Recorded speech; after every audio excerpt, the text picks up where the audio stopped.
그런데 제 인생은 남들이 듣기에 재미있다고는 할 수 없어 막상 할 이야기가 없더군요. 그런데 하나 제 인생에 특이한 점이 있다면 제가 일을 하면서 만난 고객들이었습니다. 재미있고 신기한 이야기는 아니지만 길에서 흔하게 만나고 접할 수 있는 이야기들은 아니기 때문에 제게 충격을 준 고객들에 대한 이야기를 해보려고 합니다. 제가 만난 고객들은 남들이 흔하게 겪지 못할 만한 경험을 한 사람들도 있고 본인이 특이한 일들을 많이 벌이는 사람들도 꽤나 있습니다. 그도 그럴 게 제 직업이 보험 설계사라서 직업 특성상 다양한 사람을 만날 수밖에 없는 직업이기 때문이죠. 그런데다가 요즘 사람들이 가장 신경 쓰는 건강과 돈이 걸린 문제이다 보니 보험금을 노리고 보험사에 사기를 치려는 사람이나 기상천외한 일들을 벌이는 경우도 꽤나 많습니다. 그리고 이 업계에 오래 있다 보니 돈에 눈먼 사람이 어떻게 되고 돈이 사람을 어디까지 망가지게 하는지를 볼 수 있었습니다. 사람의 추악한 모습들이죠. 그런 것들을 많이 보게 되었습니다. 저는 평소에 사람들을 만나는 것을 좋아하고 전문직을 하기에는 특별한 기술이 없어 가볍게 생각하고 이 일을 시작하게 되었지만 세상에는 정말 별의별 사람들이 다 있더군요. 그런 사람들 덕에 저도 별의별 보험 사기 사례들을 알게 되었고요. 돈이 사람을 망친 경우들에 대해 이야기하면서 다들 이런 일에 엮이지 않게 조심하고 너무 욕심을 부리면 사람이 어디까지 망가질 수 있는지에 대해 말하고 싶어 이야기를 해봅니다. 제가 고객들의 뒷담을 하고 다닌다는 소문이 나면 영업직 입장에서는 곤란해서 믿을 만한 사람들이나 가족들에게만 했던 진상 손님들에 대한 이야기들입니다.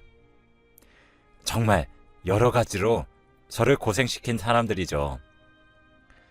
간단하게 제 소개를 하자면 저는 위에서 언급했듯이 보험 설계사입니다. 나이는 올해로 49입니다. 내년이면 쉰이라니 세월 참 빠르네요. 특히 작년은 코로나다 뭐다 하며 정신이 없어 더 빠르게 1년이 흘러간 것 같아요. 그리고 저는 두 아이의 엄마이기도 합니다. 이거 외에 딱히 소개할 말이 없네요. 계속해서 이야기를 이어나가자면 저는 꽤 오랫동안 보험 설계사로 일을 했다고 자부할 수 있습니다. 사람 만나는 걸 좋아하다 보니 이 일도 오랫동안 할 수 있었던 것 같네요. 일한 기간이 긴 만큼 저는 정말 많은 사람들과 만났습니다. 가장 먼저 얘기하고 싶었던 건 주위에서 가장 흔하게 발생해서 제 기억에 남았던 일이에요. 주로 젊은 남자들이 보험금을 타기 위해 자주 사용하는 수법인데 바로 자해 공갈이죠. 저는 젊어서 고생하면 늙어서도 고생한다고 생각을 하고 있기 때문에 자기 몸을 걸고 그런 일을 하는 것이 너무 이해가 안 가지만 보험을 많이 들어놓으면 보험금이 꽤 나와서 생각보다 자주 발생하는 사례입니다. 다행히도 요즘은 길이나 차에 CCTV나 블랙박스가 많아져서 사건을 조작하려는 시도를 해도 거짓말인 게 금방 들통나기 때문에 많이 발생하지 않고 있지만 CCTV나 블랙박스가 지금처럼 보급되기 전에는 꽤나 자주 발생했던 일이었습니다. 오토바이나 자동차에 치이는 척하는 게 가장 흔한 수법이고 요즘은 블랙박스를 의식해서인지 블랙박스를 달기 힘든 자전거나 전동 킥보드를 노리는 사람들도 덜어 있어요.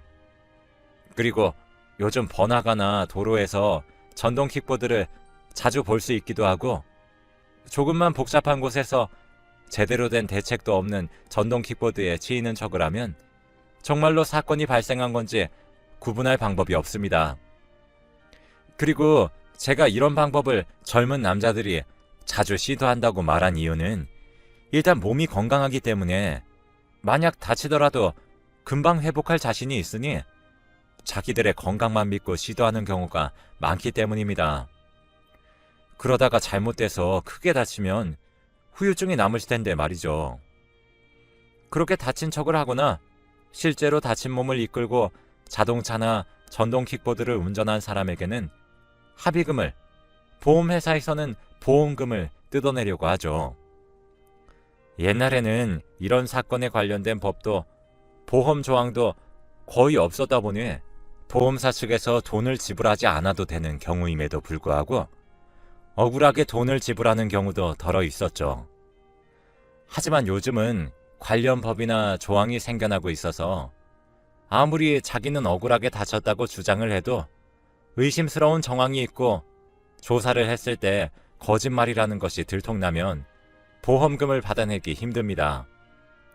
그리고 보통 이런 짓을 하는 사람들은 굉장히 뻔뻔한 사람들이 많은데 제가 자해를 하는 경우는 보험금을 드릴 수 없다고 아무리 설명을 해도 그저 바닥에 드러누워 떼쓰는 5살짜리 아이처럼 굴며 보험금을 달라고 하는 경우까지도 있었죠. 솔직히 고객만 아니었으면 정말 한 대 쥐어받고 일해서 돈을 벌 생각을 해야지 사기를 치고 앉았냐며 잔소리를 한바탕 하고 싶을 때가 한두 번이 아니었죠. 가끔가다 정말 징글징글할 정도로 말꼬리를 잡고 늘어지는 경우도 있었는데 이런 사람들은 짧게라도 보험 쪽 일을 했던 사람인 경우가 많더군요. 조금이라도 보험에 대해 알고 있다 보니 보험 조약을 철두철미하게 조사해서 자기가 빠져나갈 구멍을 만들어놔요. 이런저런 설명을 하면 전부 반박하면서 팍팍 우기는데 이렇게 말싸움을 하면서 시간을 보낼 바에야 그냥 이 돈 먹고 떨어지라고 말하고 싶은 수준입니다. 그래도 제 돈인 것도 아니고 보험사에서 지급하는 돈이기 때문에 그렇게 하고 때려치울 수는 없지만요. 하지만 이런 사례는 자기 몸에다가 하는 거니 양반인 편입니다. 그래도 이 사람들은 그저 자기가 직업을 찾아 직접 일해서 돈을 벌기는 싫지만 한방 크게 벌고 싶다는 생각은 가득한 게으른 사람들입니다. 남한테 크게 폐를 끼치지도 않아서 그냥 저만 귀찮고 제 선에서 끝날 일이거든요. 하지만 아마 제가 이어서 말하는 이야기를 들으시면 다들 몸서리치며 끔찍하다 생각하게 될 겁니다. 그 다음은 자기 몸이 아니라 자기 자식을 악용해 돈을 벌려는 악독한 인간들에 대한 사례이기 때문입니다. 저도 자식들을 키우고 있는 입장이라 이렇게 자기 아이를 가지고 장난질을 칠 경우에는 너무 끔찍하게 느껴지더라고요. 어떻게 자신의 자식에게 그런 짓들을 하는지 모르겠습니다. 이런 사람들은 아이는 그저 자신의 소유물이고 그걸 이용해서 돈을 버는 건데 뭐가 잘못이냐는 사고방식을 가진 사람들이 대부분이죠. 부모로서의 자격도 없고 그저 자신의 소유물 또는 물건을 대하는 정도밖에 없더군요.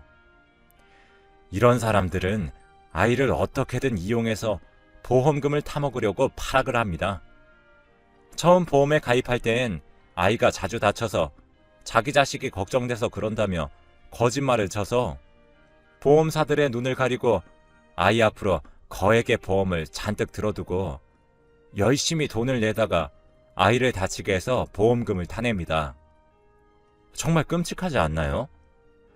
아이가 다칠 수도 있는 상황에서 아이부터 보호하려는 보통 부모들과 달리 아이를 위험 속에 방치해서 아이가 상해를 입을 만한 상황을 만들어서 병원에 입원을 하게 만들어서 보험금을 타먹을 생각뿐입니다. 정말 어떻게 자기 자식한테 그런 짓을 할 수 있는지 저로서는 이해를 할 수도 없었고 이해하고 싶지도 않아요. 부모라는 사람들이 어떻게 그럴 수가 있나요? 사람의 가족을 뒤집어 쓴 쓰레기들이죠. 다행이라고 해야 할지 저는 이런 일은 많이 겪진 않았어요. 딱 2번 정도 있었는데 정말 2번 다시 하고 싶지 않은 경험이었습니다. 제가 그 집에 대해 조사하게 된 계기는 이상할 정도로 그 집 아이가 너무 자주 다치고 아파서 보험금을 너무 자주 수령해 갔던 겁니다. 물론 애가 몸이 약해서 그럴 수도 있다고 생각할 수 있지만 그런 경우라도 보험사에서 너무 손해를 봐야 하는 케이스는 보험금 지급률을 조금 낮춘다던가 하는 조치를 취해야 하기 때문에 어차피 그 집에 방문해야 했었어요. 그래서 저는 일단 보험금 수령이 너무 잦아지면 다음에 다른 보험을 들기도 힘들고 보장도 적게 받아야 할 것이라는 설명을 할 마음으로 가볍게 전화만 하고 끝낼 생각이었습니다. 그런데 전화를 받지 않더라고요. 일단 제 의무를 다하기 위해 그 고객의 집에 방문할 준비를 했습니다. 그런데 막상 그 집은 그렇게 가볍게 생각할 문제가 아니었죠. 제가 찾아가니 일단 굉장히 경계하며 무슨 일로 찾아왔냐고 하더군요. 저는 하도 사기가 많고 세상이 흉흉하니 애랑 엄마 둘만 있는 상태에서 사람이 방문하는 것을 경계하는 것이라고만 생각했어요. 그런데 지금 와서 생각해보면 도둑이 제발 저려 저를 경계했던 것 같아요. 아무튼 저는 상황을 설명하고 보험금 지급 관련으로 해야 할 말들이 있으니 집안에 들어가기 그렇다면 주변 카페에서라도 얘기를 나누자고 했습니다. 그런데 집에 아이를 혼자 둘 수 없다며 저를 집으로 들이더군요. 그렇게 들어간 집은 그냥 평범한 가정집이었습니다. 그런데 분명 집에 아이가 있다고 했는데 아이는 코빼기도 안 보이더라고요. 그랬지만 제가 방문한 시간이 애매하다 보니 낮잠이라도 자나보다 하며 금방 신경을 끄고 아이 엄마에게 제가 준비해온 이야기를 해줬습니다. 그런데 보험금이 줄어들 수도 있다고 하니 엄청 예민하게 반응하더군요. 당연히 돈을 다 줘야 하는 것 아니냐며 길길이 날뛰었습니다. 제가 아무리 설명을 해도 그저 자기는 돈을 꼬박꼬박 내고 있으니 전부 다 보장해줘야 한다며 소리쳤어요. 제가 아무리 차근차근 설명하려 해도 소용이 없었습니다. 그런데 너무 시끄러웠던 탓일까요? 아이가 방에서 고개만 빼꼼 내밀고 상황을 살피더군요. 그런데 고개만 살짝 나온 상태인데 아이의 몸이 왜소한 편이라는 것은 한눈에 보이더군요. 아이들 특유의 통통한 볼살도 거의 없고 굉장히 불안해하고 우울한 얼굴이었죠. 아이는 낯선 사람인 제가 있어서인지 저와 엄마 둘이서 거실에서 무엇을 하는지만 슬쩍슬쩍 보기만 했고 거실로 나올 생각은 전혀 하질 않았어요. 그러다가 이 엄마가 제가 아이를 본 것을 눈치챘는지 당장 방으로 들어가라며 아이에게 소리를 지르더라고요. 아이는 화들짝 놀라 방으로 들어갔고요. 그런데 아무리 생각해보아도 아이가 걱정돼서 보험을 잔뜩 계약한 사람의 태도라고 하기엔 뭔가 싸한 기분이 들었습니다. 아이에게 버럭버럭 소리를 지르는 모습이라던가 보험금 얘기에 예민하게 반응해 짜증을 내는 모습이 딱 봐도 돈만 노리는 사람의 모습이었으니까요. 그리고 아이에게 관심을 보이자 저에게 당장 집 밖으로 나가라 하더군요. 그렇게 거의 쫓겨나듯이 집 밖으로 나온 저는 회사에 이 집은 약간 조사가 필요한 집 같다고 보고했어요. 그리고 제가 개인적으로 그 집 주변 사람들에게 수소문을 했죠. 역시나 소문이 안 좋은 집이더군요. 제가 그 집에 대해 물으면 100이면 100 시끄러운 집이라고 대답해왔습니다. 그러면서 이어지는 설명은 맨날 싸우는 소리가 들린다는 거죠. 그렇게 어느 정도 제 선에서의 조사와 회사에서 조사를 조합한 결과 아무리 생각해도 보험금을 노린 아동학대 같다는 결론이 나왔습니다. 그래서 그렇게 그 집에 다시 방문하게 되었어요. 그때는 아이가 문을 열어주더군요.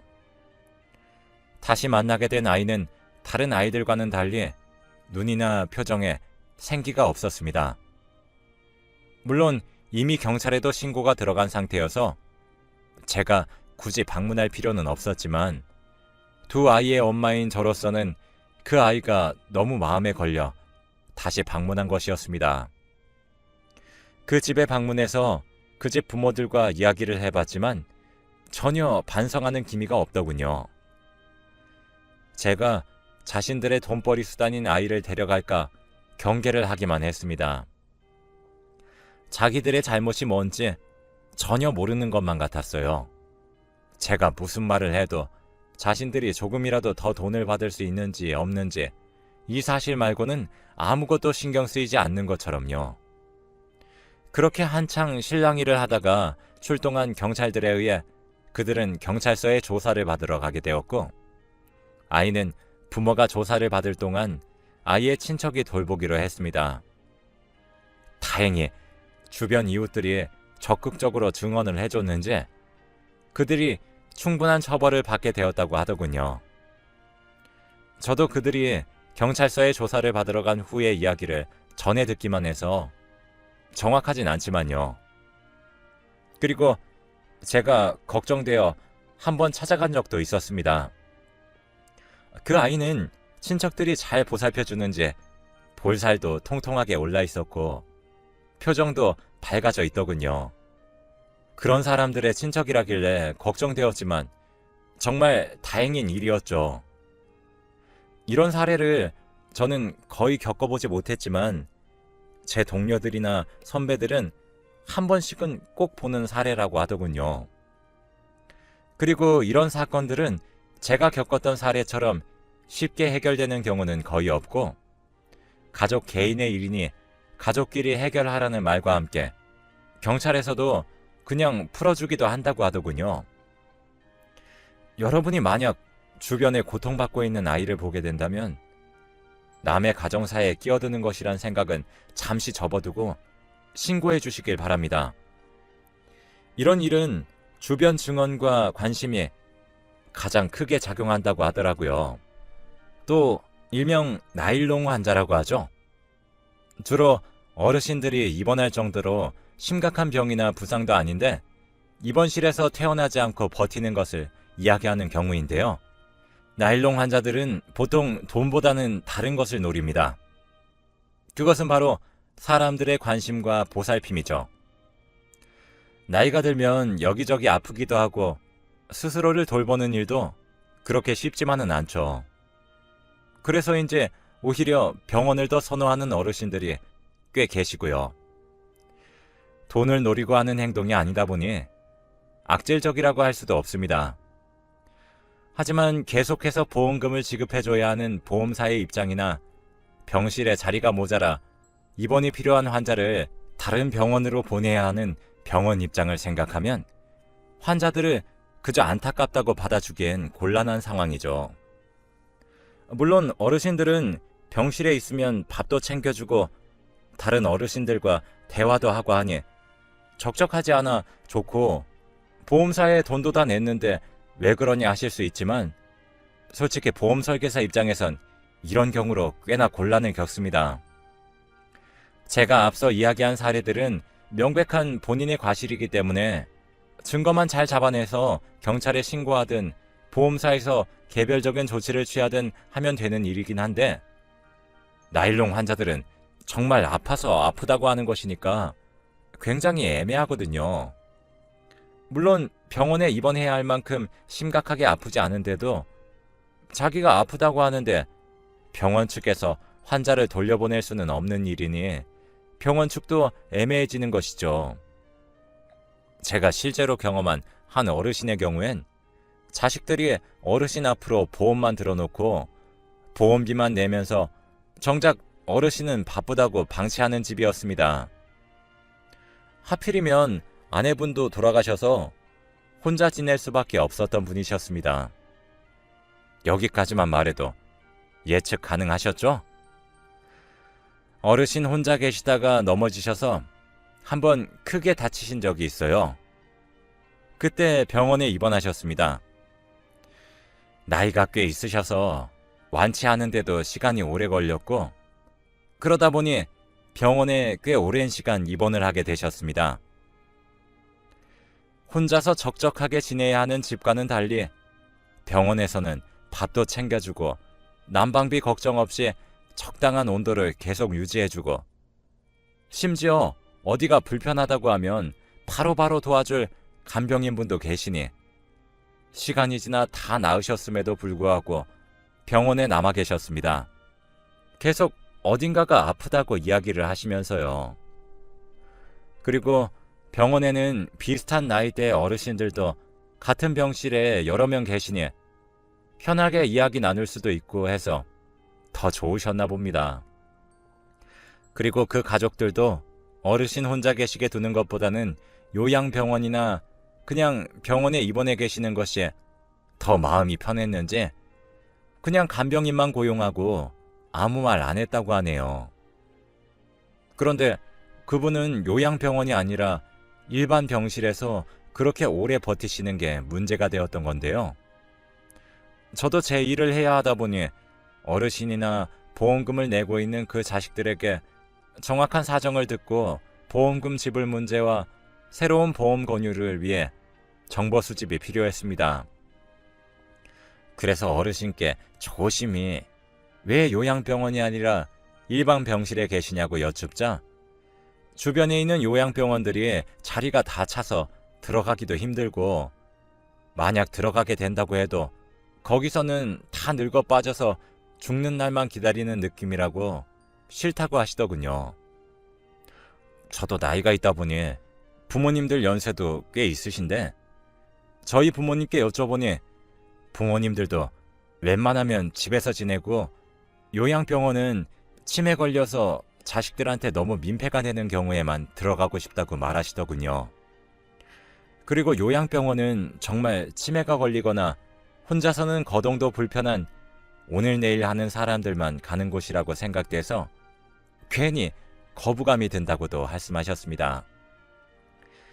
그 얘기를 들어보니 요양병원에 대해 그런 생각이 있으면 당연히 가기 꺼려질 것 같았습니다. 하지만 그 마음을 알겠다고 지급할 필요가 없는 보험금을 줄줄 세게 만들 수는 없었기 때문에 어르신을 설득해야만 했습니다. 어르신이 설득되지 않으면 직접적으로 다달이 보험금을 내고 있는 그 가족들이라도 설득해서 일을 해결해야 하는 것이 제 입장이었습니다. 전화를 하면서 대화를 나눠보니 어르신은 그저 싫다는 말만 반복하며 어차피 내가 아파서 병원에 있는 거고 불법도 아니고 돈도 내고 있는데 뭐가 문제냐고 역정을 내셨습니다. 그 집 자식들도 같은 입장이었고요. 저는 제가 설득할 대상을 어르신의 자식들로 바꿔 계속 이런 식이면 보험사에서 지원해 줄 수 있는 보험금이 줄어들 수밖에 없다고, 다른 보험으로 바꾸려고 해도 불이익이 있을 수밖에 없다고 이야기했습니다. 그 자식들은 불이익이 있을 수도 있다는 소리에 마음이 바뀌었는지 자기들끼리 얘기해 본다고 어르신도 자신들이 설득하겠다고 이야기하더니 며칠 뒤 저에게 전화가 왔습니다. 어르신은 요양병원으로 병실을 옮기게 되셨다고요. 그러면서 보험에 대해 이야기를 조금 하고 잘 마무리되었습니다. 이런 경우는 솔직히 저도 어르신들의 입장을 충분히 이해하고 있기 때문에 저도 마음이 참 아프지만 보험이 자선 사업이 아니어서 어쩔 수 없는 부분이었습니다. 제 이야기는 여기까지입니다. 다들 올 한 해도 코로나 조심하시고 건강하게 보내시길 바랍니다. 다음에 재미있는 이야기가 생기면 다시